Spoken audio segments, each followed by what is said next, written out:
Welcome to the world of British espionage, a top-secret world of smoke and mirrors.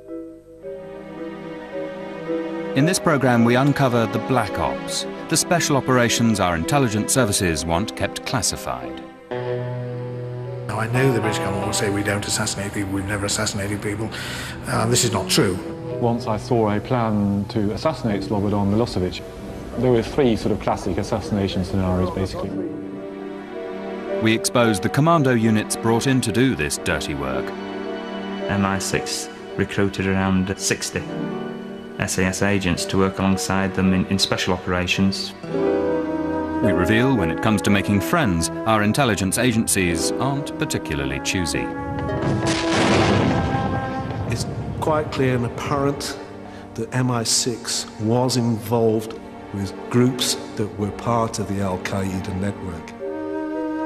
And we meet the intelligence service's biggest coup, the double agent at the heart of the KGB. KGB knew nearly for sure that I was a British agent, and the KGB was playing with fire.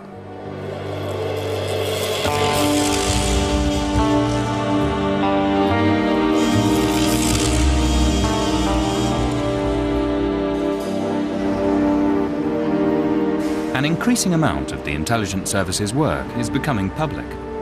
The head of MI5 warns publicly a dirty bomb attack on a western city is only a matter of time. Three directors claim that MI5, MI6 knew all along what they were up to.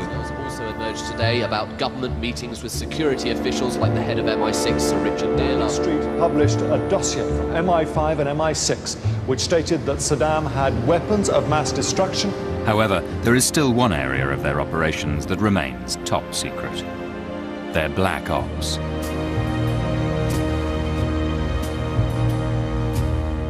The aptly named Secret Intelligence Service, MI6, carries out most of these special operations, ops that have little to do with spying.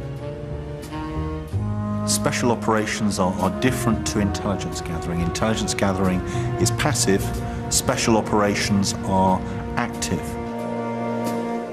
MI6 uses Black Ops throughout the world to try and change the political status quo.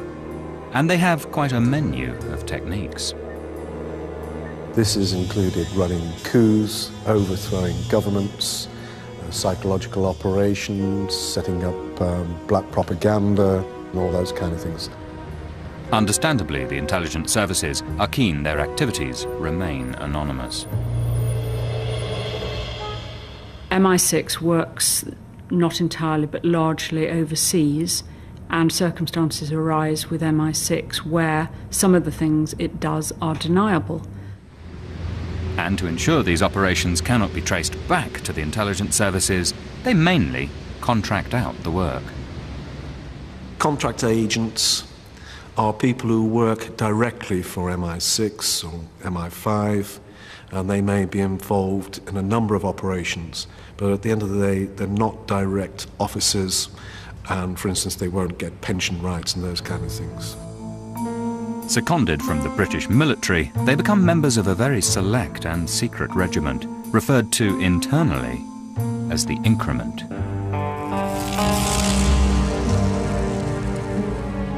Any work that's dangerous, physically dangerous, is not undertaken by MI6, but is undertaken by the Increment. Increment members are recruited from elite forces like the SAS, but they have to fit other bizarre criteria. Often they were chosen because they didn't look like soldiers. They were either very, very small or very overweight, so they could pass themselves off in an airport without looking like a soldier.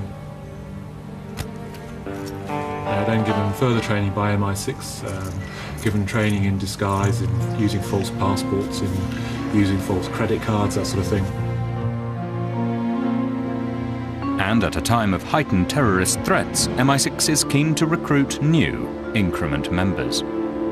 It's my understanding that MI6 sent a confidential letter out to approximately 100 members of the SAS, asking them to join the service, to work in certain areas across the globe where MI6 agents just couldn't function properly.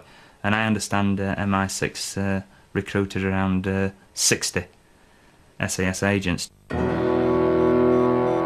The Middle East is undoubtedly the destination for this new unit. Details of their missions are strictly classified. To give a sense of what they will be doing, we need to look at the black ops carried out in Northern Ireland. Ops linked to the most infamous unit in the increment, Group 13. Group 13, the word is bandied around and everybody raises their eyebrows because nobody's really quite sure what it was. But I have reason to believe that Group 13 consisted of individuals who had worked for intelligence in the past. About 12 men who were either former SAS members, serving SAS members, or people who had passed their SAS course but hadn't actually joined the regiment. Group 13 were up against the 1970s terrorist warfare of the IRA. Operating undercover and apart from the army and the police, the group were a law unto themselves.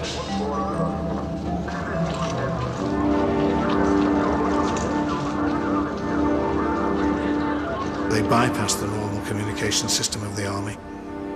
They had some amazing equipment. They had radio sets that fastened to your body and you operated on a crystal switch in your palm. Personal radio sets with throat mics. They had little Ingram submachine guns, tiny little things which American gangsters were just using at that time. But this equipment had been given to them for a specific task.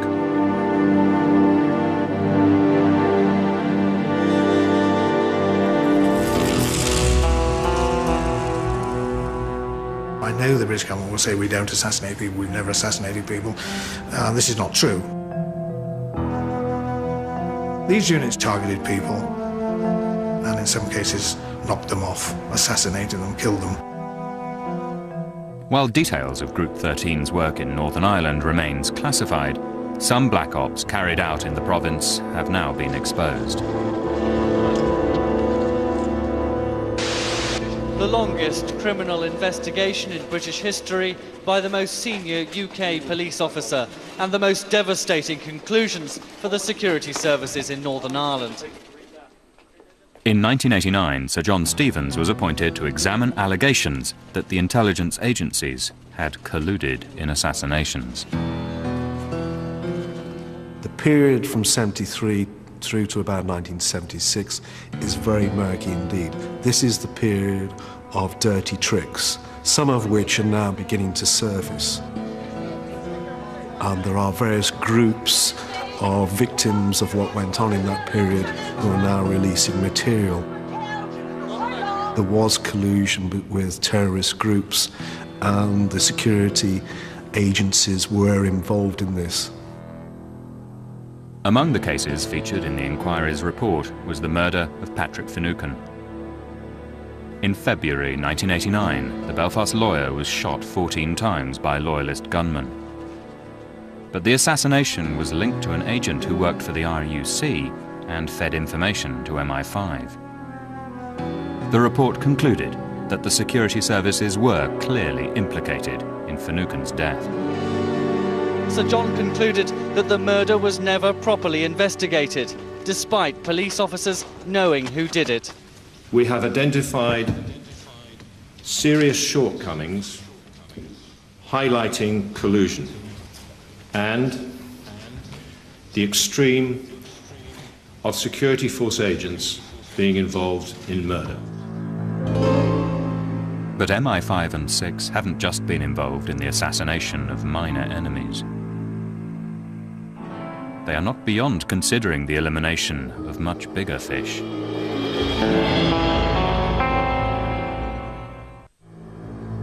In October 2002, the White House hinted that when it came to the removal of Saddam Hussein, assassination was a serious option. Why go to war when one man and a gun could solve the problem? Tend to advocate from that podium that some Iraqis, person put a bullet in his head. Regime change is welcome in whatever form that it takes. So the answer is yes. Thank you. Regime change is welcome in whatever form it takes. Assassination has always been an option considered by the intelligence services. 2 years ago, the CIA removed legislation that stopped them conducting overseas assassinations.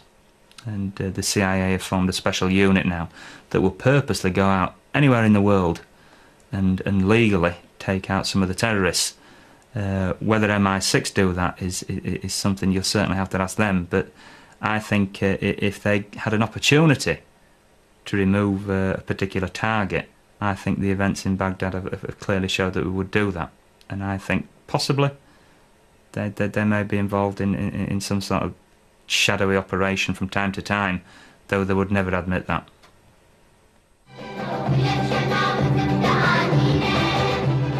Details of any plans by MI6 to involve themselves in an assassination of the Iraqi leader remain top secret.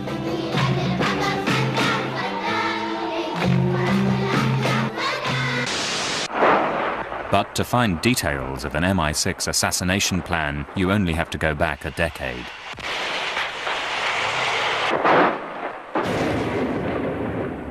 In the early 1990s, Yugoslavia descended into a bloody civil war.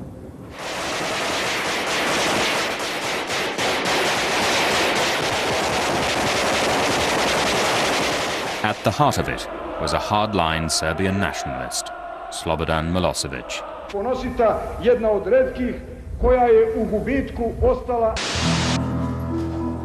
Publicly, Britain sought a diplomatic end to the war. Privately, the intelligence services were planning a dramatic end to Milosevic's warmongering. Certainly once I saw a plan to assassinate Slobodan Milosevic, who was then president of Serbia. Richard Tomlinson was a serving MI6 officer. He was working on the Balkans desk when he came across the plan to eliminate Milosevic. The plot was very real. It was shown to me by a junior officer who had written it. I went down and I had to call into his office on other business, and he said to me, "Oh, what do you think of this?" And he threw across a sheet of paper, and I started reading it. And it was a proposal to assassinate Milosevic. When Tomlinson published this revelation in a book, he breached the Official Secrets Act. He was forced into exile. Now he talks for the first time in detail about the 3 different options that were considered, each designed to ensure the permanent removal of Milosevic.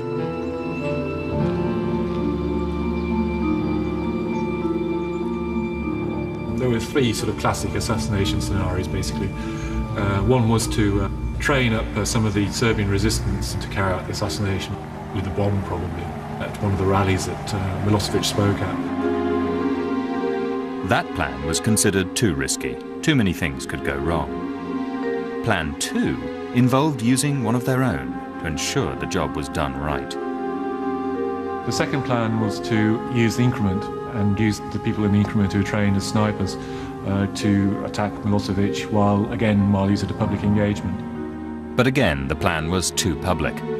The third option would ensure very few questions were asked. Milosevic's death would appear to be an accident. The third plan was to kill Milosevic when he came out of the country, because at the time he was travelling regularly out of Serbia to attend a series of conferences. Most of them were held in Geneva. President, are you here to do a final push for There was a proposal to attack his car while it was passing through one of the tunnels in Geneva, using a strobe to disorient the driver of his car. The strobe was a very, very bright flashing light, bright enough to temporarily blind someone. This would cause his car to crash, and because of proximity of concrete in the tunnel, the accident would be probably serious enough to kill him. The other advantage of in a tunnel is that there's no witnesses. The exact reasons why the plans were never implemented remain top secret. But in the end, they were no longer needed. Just before dawn, a convoy of vehicles took the man who ruled Yugoslavia for 13 years out of the presidential complex and on his way to prison. Your views about In 2002, Milosevic was put on trial for his war crimes. The removal of Milosevic ensured the fall of his ruling elite. Yet the elimination of one person doesn't always work. The old regime can simply regroup behind another leader. This poses a different, much larger problem for the intelligence services.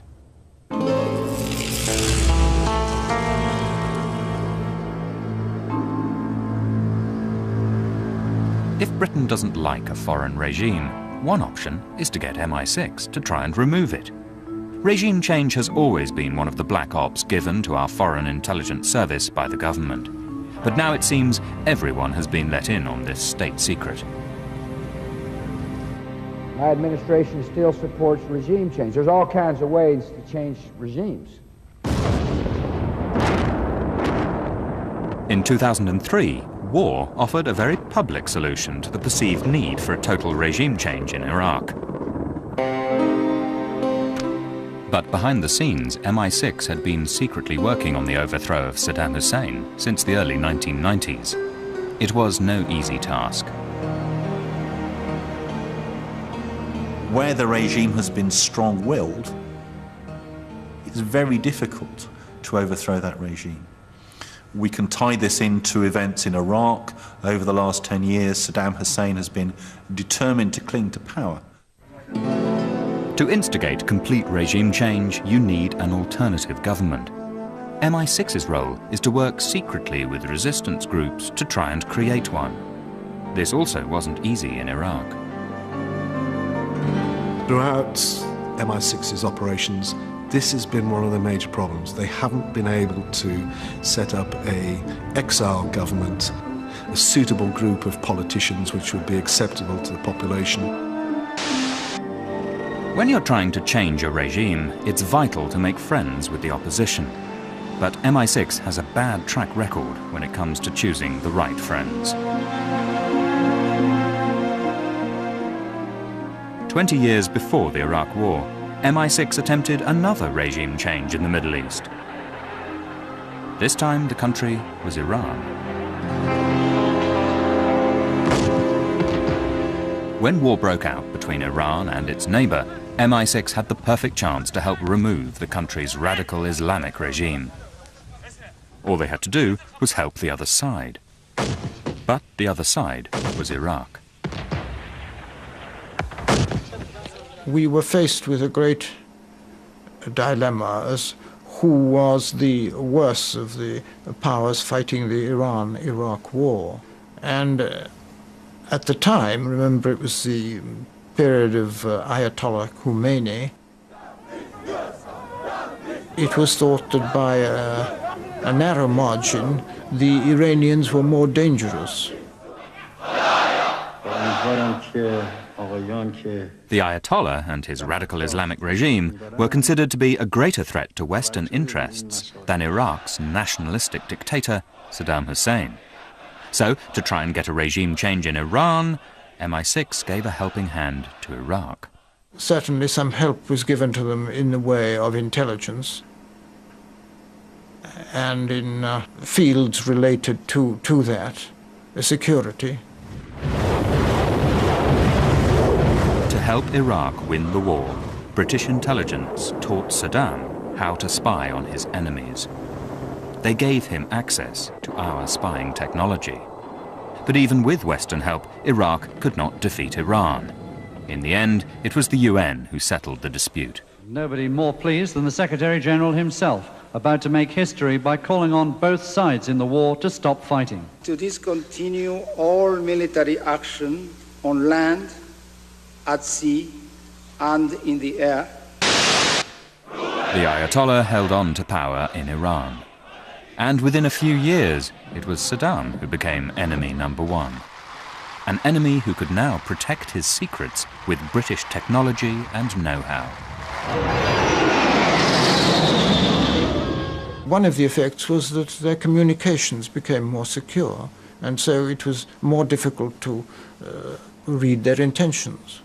It was extremely difficult to get valuable, reliable information from inside Iraq. The map of friendly versus unfriendly countries is always changing. It's a hazard of the job for MI6 when it tries to set up regime change.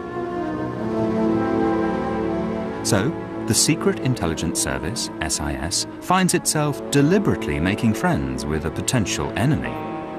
It happens when, for a while, they share a common fight. Afghanistan in the 1980s was under Soviet occupation.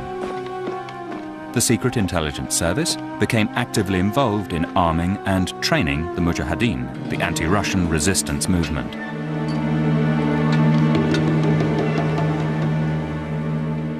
We thought the Russians had no business in Afghanistan, and that it was incumbent on us to show that. And if we could help what was a natural growth of resistance movement there, then we were doing the right thing. MI6 supplied small arms, they supplied money, principally they supplied radio equipment, Rakal radio transmitters.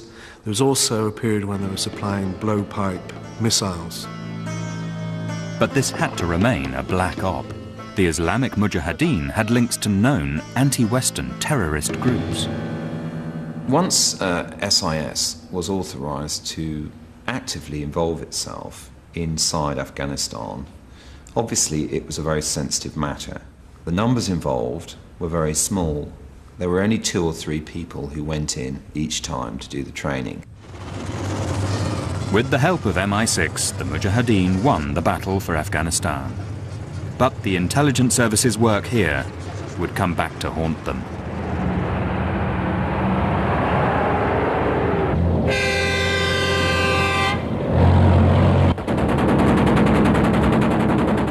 But at the end of the campaign, what do you do with all these guerrillas that have been recruited and are highly trained? You have thousands of guerrillas in Afghanistan, nowhere to go. But some of these guerrillas did have somewhere to go. They already had links with Islamic terrorist groups elsewhere. It's quite clear and apparent that MI6 was involved, to what degree we do not know, but certainly was involved to some extent with groups that were part of the Al-Qaeda network. But this is definitely something MI6 won't talk about. If there is an investigation, it might start to unravel. Which other groups, which other individuals were MI6 in touch with? Which groups were they funding, supplying information with, who were part of the Al-Qaeda network? The Afghan rebels who joined Al-Qaeda are no longer Britain's friends. But some of them can still be of use to find out what goes on inside the terrorist organization.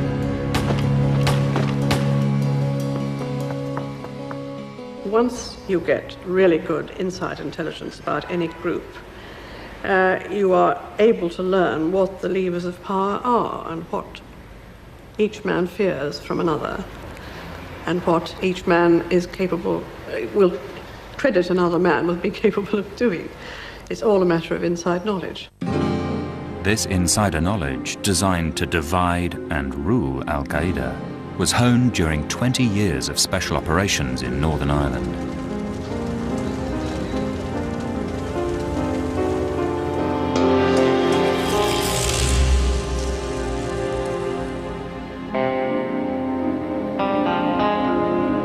In the early 1970s, the intelligence services weren't just involved in assassination in Northern Ireland. They were also infiltrating the terrorist networks. MI6 has been involved in what are known as disruptive operations. One of the techniques that they use is to put one group against another to disrupt what they're involved in. Of course, the whole idea is to try and create as much confusion as possible so that people are not quite sure what to believe. You set people very discreetly against one another. Right. They destroy each other. Right, they do. You don't destroy them. What a pity that so-and-so is so indiscreet. Not much more. Of course, there are much more sophisticated operations than that, but that's roughly the sort of thing. What kind of sophisticated operations? Ah, that I couldn't possibly tell you. What we do know is that the key to disruptive action is to work from the inside. MI6 placed a number of agents within Ireland and the North with the idea of infiltrating the IRA. And that infiltration goes higher and deeper than you would think. British intelligence has been very strong in Northern Ireland. There is no question that the IRA and possibly Sinn Féin as well has been infiltrated, possibly almost right up to its senior levels. In the 1970s, the intelligence services started to infiltrate the IRA. By the 1980s, they had achieved huge success, with 5 high-level informers on the inside. One has become famous. His codename, Steak Knife. 3 British Prime Ministers would have seen his intelligence a supergrass in the fight against terror, accused tonight of killing innocent people and fellow informers to protect his own identity. He'd risen through violence to the highest level within the IRA, but he was also a British agent whose information was critical to the intelligence service's dirty war against the paramilitaries. Steak Knife held hugely powerful positions at the very heart of IRA operations. He was regarded by the British military as the jewel in the crown of its network of agents in Northern Ireland. Steak Knife gave British intelligence details of a great many terrorist operations, leading to a succession of arrests.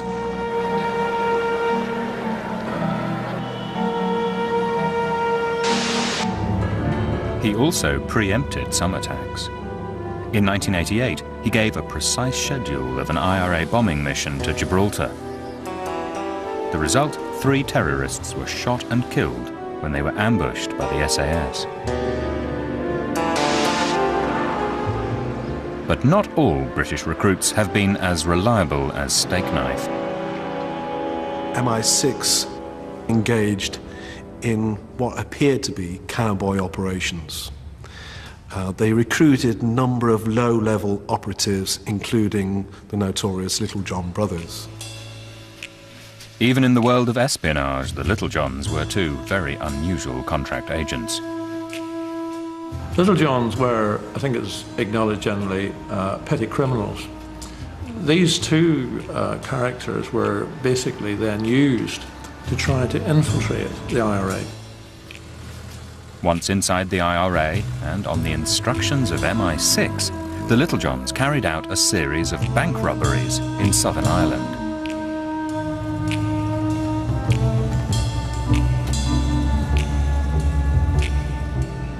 The idea appears to have been to put the blame on the provisionals and so upset Southern Ireland, which would then introduce more severe legislation against the IRA.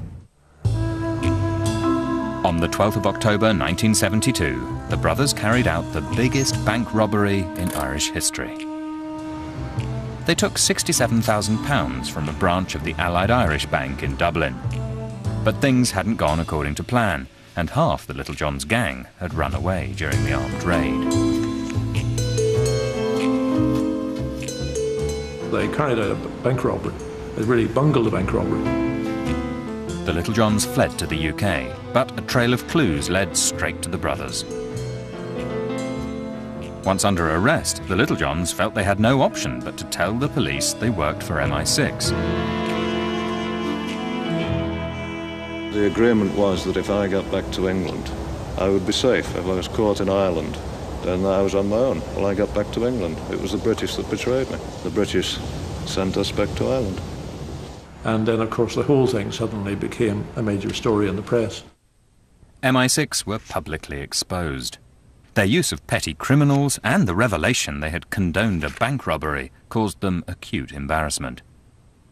The Little John episode forced the intelligence service to ask itself if this really was the best way to protect British interests. It's still not completely clear what MI6 was up to when they recruited people like the Little John brothers. What we do know, though, is shortly after MI6 closed down its Special Political Action Group, people engaged in operations which could go badly wrong, such as the Little Johns, and which would give bad publicity, and that the trail would lead back to MI6.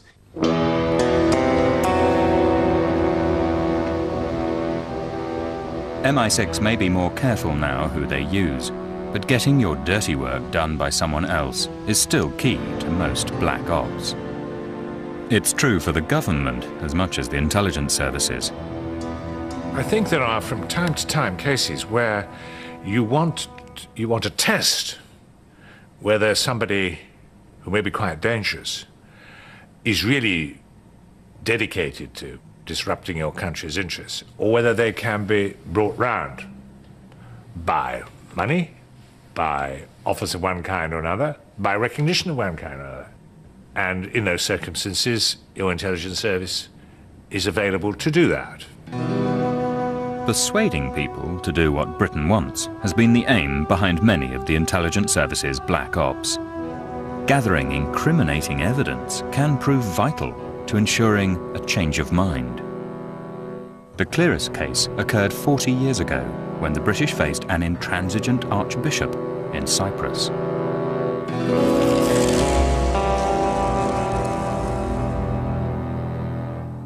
Cyprus in the late 1950s was a British colony with a divided population of fiercely nationalistic Greeks and Turks. Britain wanted out, leaving the island independent. But the Greek leader, Archbishop Makarios, wanted Cyprus to become part of Greece. Makarios was a hardliner. He was in contact with the terrorists who wanted union with Greece. And during negotiations it became clear that Makarios wasn't going to compromise. MI5, MI6 were running an operation and they were keeping Makarios under surveillance. And it said that during this surveillance they came across compromising material, that Makarios was involved in a homosexual relationship, it appears, with a young boy. In February 1959, Greek, Turkish and British leaders convened in London to sign an independence agreement. At the 11th hour, Makarios withheld his signature, demanding Cyprus be unified with Greece. Yet within hours, he had inexplicably changed his mind. During discussions, it was hinted that material that they had in their possession might be used to compromise him. And it seems that after that, Makarios became much more pliable, and negotiations eventually were concluded. An agreement was made between Britain and Cyprus. Makarios signed the agreement and was elected President of the new Republic of Cyprus. Knowing your enemy's secrets can give you the upper hand. The intelligence services need to gain access to places and people that provide such information. Therefore, the ideal spy needs to travel all over the world without attracting attention. Just like a businessman. My name's Mark Gutteridge.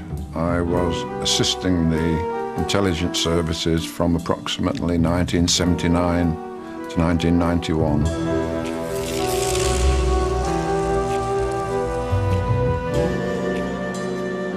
Mark Gutteridge is typical of the businessmen spies who gather information for the secret services. Their information on arms contracts and sales invoices proves invaluable to our intelligence gathering. A successful salesman working for a company in Coventry with international links. In 1979, Mark had also just embarked on a second successful career working for MI5. My first contact was with a man called Barry. He never actually said he was from MI5, but I mean, you knew. I suppose when they said to me that everything that we talked about was covered by the Official Secrets Act, I suppose that was the first time I really knew for sure who they were. MI5 had chosen Mark because he had business connections with the Russian trade delegation in London. They wanted to know what the Russians were up to. And when he started to travel to Eastern Europe, he then became of interest to the Foreign Intelligence Service, MI6. I was travelling 6 to 8 months of the year at that time to Eastern Europe, mainly Eastern Europe and the Soviet Union. I was asked if I would meet somebody. I think the word used was from our sister company. I'm not too sure, actually. So I just assumed then that must be MI6. Mark's job already allowed him to visit countries MI6 found hard to access. Then In 1987, Mark's company secured an £18 million deal to supply machinery to Iraq. This was of special interest to MI6. As soon as I mentioned this on a debrief to do with the Soviet Union, their eyes lit up. And from then on, it seemed as though the emphasis had gone off Russia and Eastern Europe and bang, focused straight onto Iraq, and they were very interested.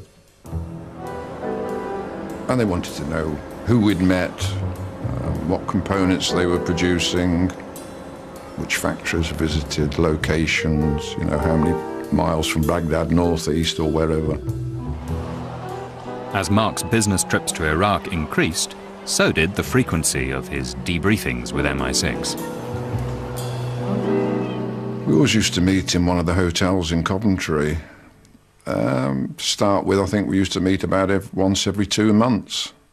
They tended to increase in frequency after that, say to about once every month.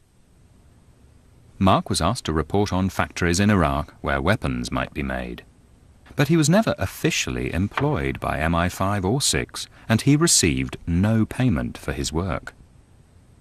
I just felt I was doing my little bit for the country. No payment was ever offered, no payment was ever asked for. I just felt I was doing my little bit. I certainly didn't see myself as a spy. In fact, I don't like that word. But in 1990, Mark's spying career was cut short. Matrix Churchill was accused of selling illegal munitions parts to the Iraqis. It's over 2 years since Matrix Churchill was first investigated for allegedly illegally exporting to Iraq machine tools designed to make fuses for shells. To try and get his company off the hook, Mark revealed he had been working for the intelligence services. Mark Gutteridge says he told MI5 in May 1987 that Habobi was buying machines specifically to make arms. Once public, Mark's revelation, combined with ministers' admissions that they knew what was going on, caused the case to collapse.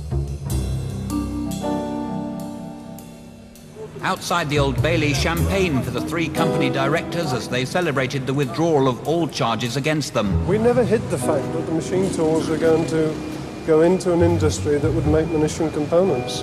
And I believed right from the beginning that the government knew and the government approved the sale of the machine tools. But the case wasn't the only thing dropped. His activities now public knowledge, Mark could no longer spy for Her Majesty's Secret Service. I had a meeting with an officer from MI6 who made it perfectly clear to me that he wanted our meetings to be historical. Those are the words he used.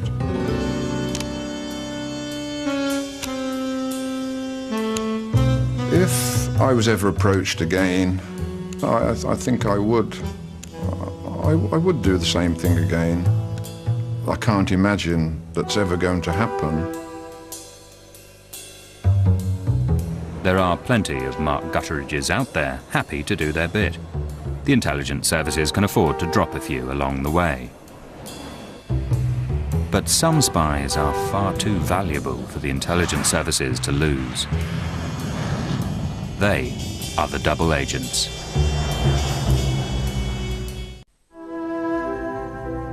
Double agents are the most important type of spy. MI5 and 6 will be attempting to recruit double agents in the Middle East.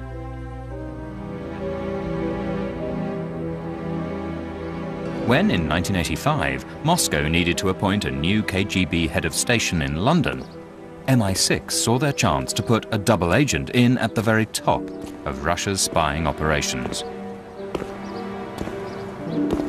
Well, having an agent in place in the legal residency in London is hugely important, obviously, because he can tell the security service many of the things which otherwise they're going to have to spend a great deal of investigative time trying to find out. MI6's choice for top job was Oleg Gordievsky, a KGB officer already based in London. He was recruited by a British intelligence officer. And for the next 11 years, he worked as a British agent at the heart of the KGB, giving us an unparalleled insight into not simply KGB operations, but the mindset which informed those operations. For a decade, Gordievsky had passed details of Russian spying operations to the West, exposing their network of KGB agents in the UK. But in 1985, there was a chance for him to access even more secrets. The British decided that they would like to extend the intelligence gathering capabilities of Gordievsky.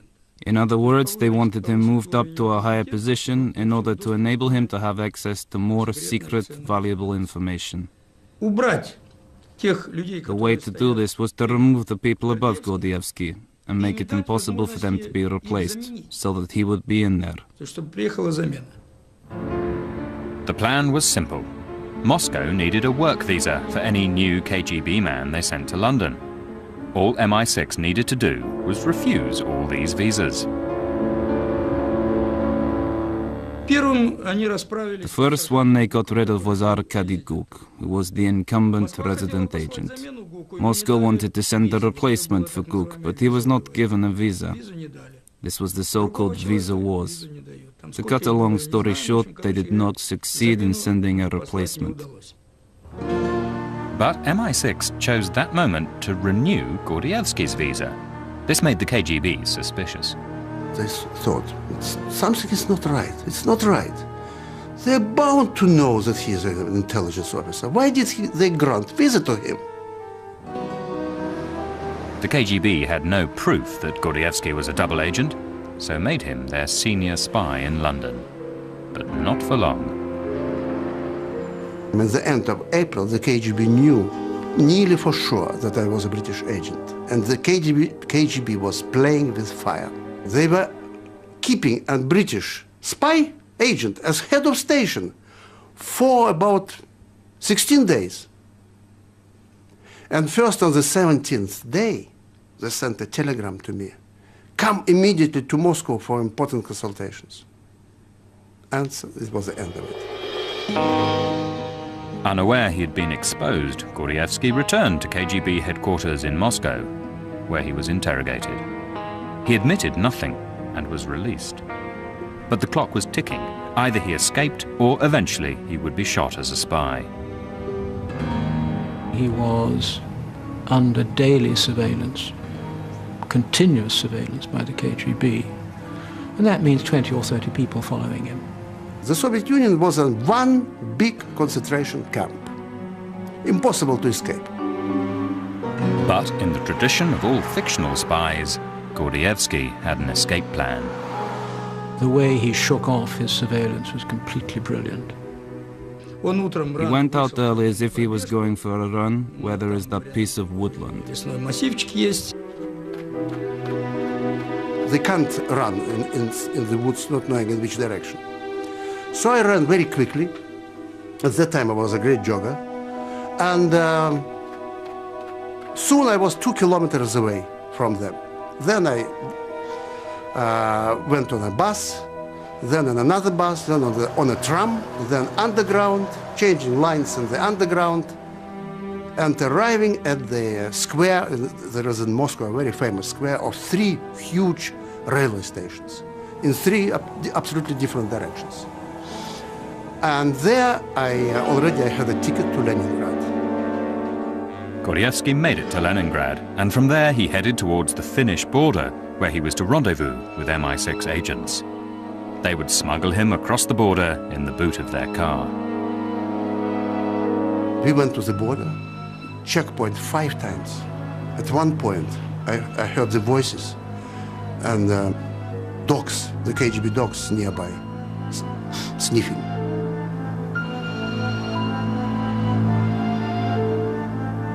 Some checks, 5 stops, very nerve-wracking. Then they started to drive. And they put in the cassette into the tape, in the cassette tape player. And it was Sibelius. Sibelius is Finlandia. I knew I was free and safe.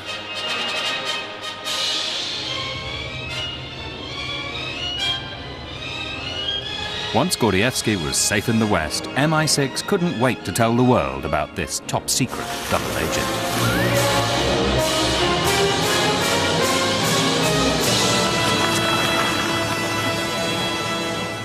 Although I was one of 5 directors of the service, I did not know that Gordievsky existed until he actually escaped. Any defector like that, a senior defector, raises the morale, and he was a big coup. The intelligence services have had their fair share of coups in nearly 100 years of existence.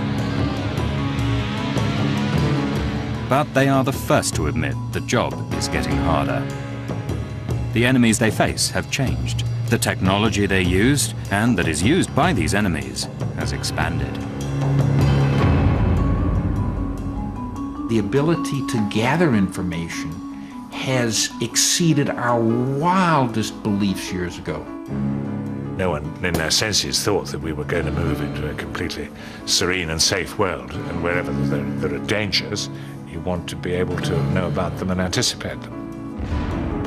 In many ways, the world has now become a much more dangerous place, and the only way in which you can protect yourself is you must have, if you can, intelligence in advance of what the threats and what the attacks may be.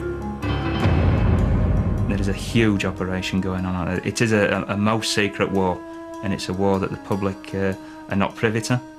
And the only time that the public will be privy to it, unfortunately, is when something happens. Failure in this intelligence war may mean another 9/11. Success will be less obvious. Not every foiled terrorist attack makes the headlines. But that's the future, and at the moment, it's classified.